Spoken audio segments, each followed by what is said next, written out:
Chapter 1, First Flight, A Letter to God. The house, the only one in the entire valley, sat on the crest of a low hill. From this height one could see the river and the field of pipe pond dotted with the flowers that always promised a good harvest. The only thing the earth needed was a downpour, or at least a shower. Throughout the morning Lencho, who knew this field intimately, had done nothing else but see the sky toward the northeast. Now we are really going to get some water, woman. The woman, who was preparing supper, replied, Yes, God willing.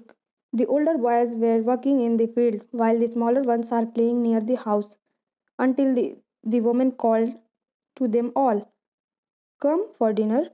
It was during the meal that just Lencho had predicted big drops of rain began to fall. In the northeast, huge mountains of cloud could be seen approaching. The air was fresh and sweet. The man went out for no other reason than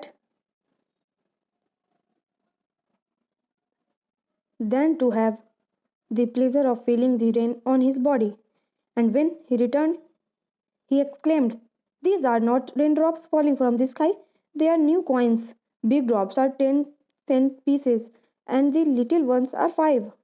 With a satisfied expression, he regarded the field of ripe corn with its flower draped in a curtain of rain. But suddenly a strong wind began to blow, and along with the rain, very large hailstones began to fall. This truly did resemble new silver coins. The boys, exposing themselves to the rain, ran out to collect the frozen poles. It's really getting bad now, exclaimed the man. I hope it passes quickly. It did not pass quickly. For an hour, the hail rained on the house, the garden, the hillside, the cornfield, on the whole valley. The field was white, as if covered with salt.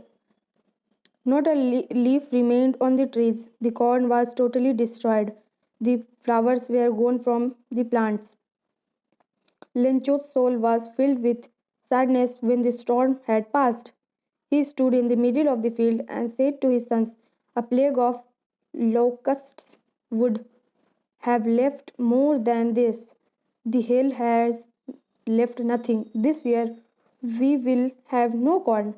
That night was a sorrowful one. All our work for nothing. There is no one who can help us.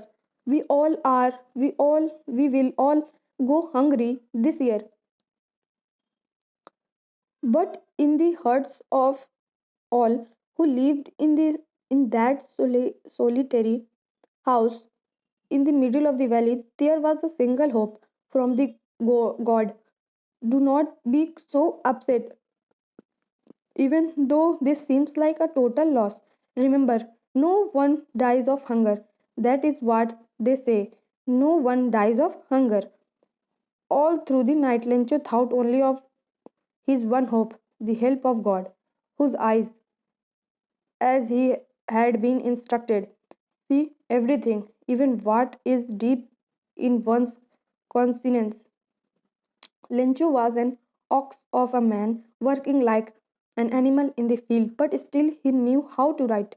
Following Sunday, at daybreak, he began to write a letter in which he himself would carry to a town and place in the mail. It was nothing less than a letter to God.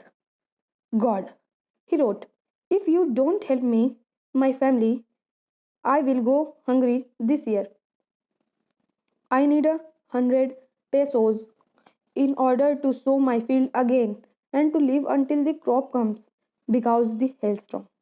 He wrote to God on the envelope, put the letter aside and still troubled, went to town. At the post office, he placed a stamp on the letter and dropped it into the mailbox. One of the employees, who was a postman and also helped at the post office, went to his boss, laughing heartily, and showed him the letter to God. Never in his career as a postman had he known this address. The postmaster, a fat, amiable fellow, also broke out laughing. But almost immediately he turned serious and, tapping the letter on his desk, commented, "What faith! I wish I had the fate of the man who wrote this letter."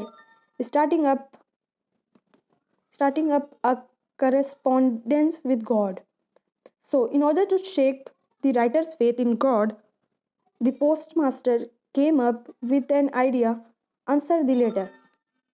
When he opened it, it was evident that to answer it, he needed something more than goodwill, ink, and paper. But he stuck to his solution.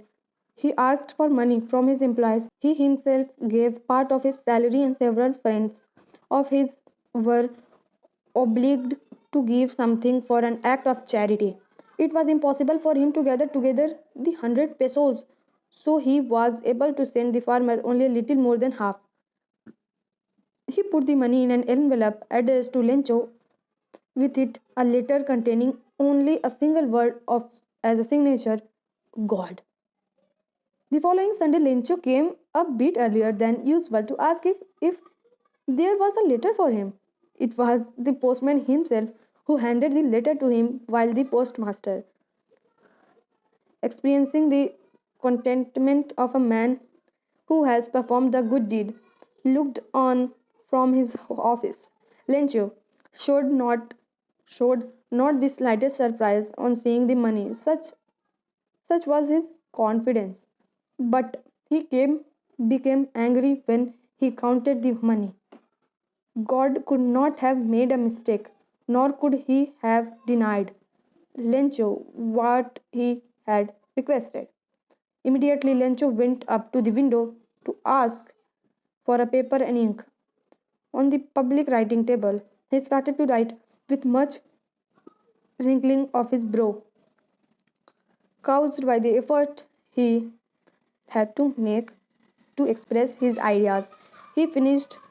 He went to the window to buy a stamp, which he licked and then affixed to the envelope with a blow of his fist. The moment the letter fell into the mailbox, the postmaster went to open it. It said, "God, of the money that I asked only for only 70 pesos reached me. Send me the rest since I needed it very much. But don't send it to me through the mail because the post office employees are a bunch of crooks." Lenjo. Please subscribe to our channel and hit the bell icon for the latest notifications.